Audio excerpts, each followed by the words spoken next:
So you took some lessons and are going to the range regularly to practice. You can hit some bullseyes and feel pretty good that if you are attacked with deadly force, you can respond with deadly force effectively and lawfully. Well, if you fit this description, I commend you and recommend that you continue. Why, thank you, son. How kind. However, your training is incomplete and, if I dare say, grossly insufficient. Are you talking to me? I say that because you're preparing for the fight that you expect to happen, but you're not preparing for the fight you don't expect, which is far more likely to happen. When you train and practice, you decide the time and place. You warm up and then shoot some rounds for real at a stationary target that poses no threat. If you miss, it's no big deal. A big deal to me. The temperature and lighting are usually comfortable and you're dressed accordingly. It's good training, so please don't stop. But if you're using a firearm for self-defense, whether at home only or for concealed carry, you ought to add the following training techniques to your routine. Number 1, low-light training. A home invasion or violent attack may easily happen at night.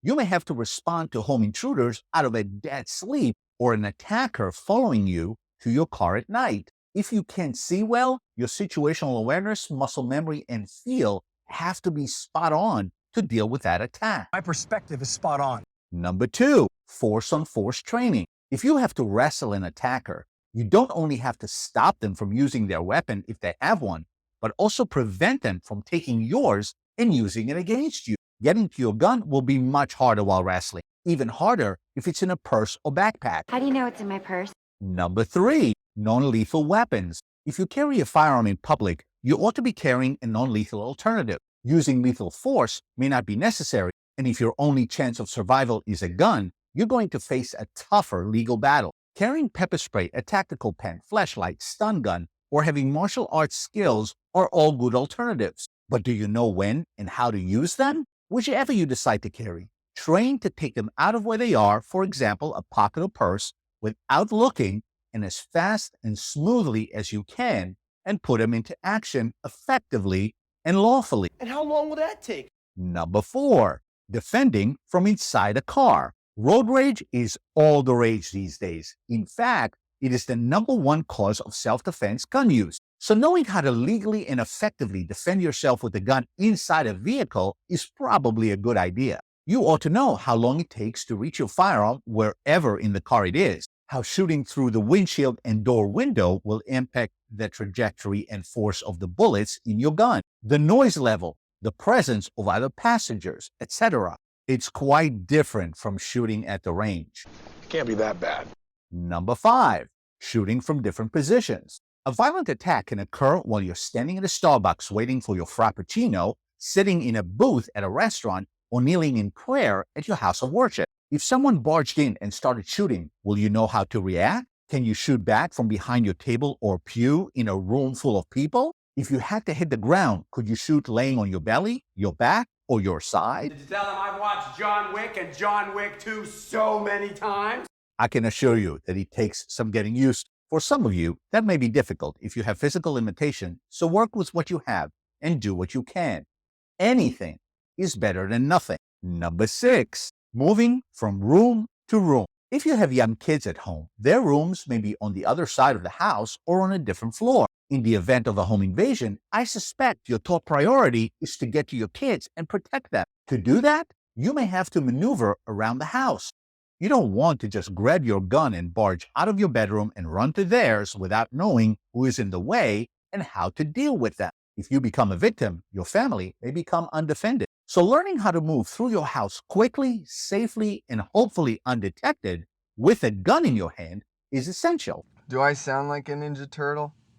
And number 7, have a family plan. Sometimes families are together, but most times not. Parents are working and the kids are at school or some extracurricular activity, etc. Whether at home or out and about, if there is a threat, you ought to have a plan for what each family member does in the event of a threat.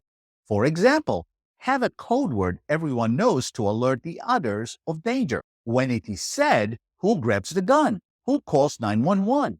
The kids know how to secure their doors and where to hide. If the family is separated, where do you meet and reunite? We'll meet at Old Spanish Mission in Black Swan. Yes, sir. When everyone is on the same page and the plan has been rehearsed, the chances of survival are greatly increased. I love it when a plan comes together. And here's the best part. You don't need a range to learn and practice all that. You can do all that in the comfort of your home or office with dry fire. You can use a $20 to $30 toy gun from Amazon or a real gun if you have one. Just make sure you have no live ammunition in your gun or anywhere near your practice area. The key is to learn the right technique in consistent, deliberate practice over an extended period. Repetition, repetition, repetition. And just a few minutes a day can keep the bad guys at bay. Me so corny!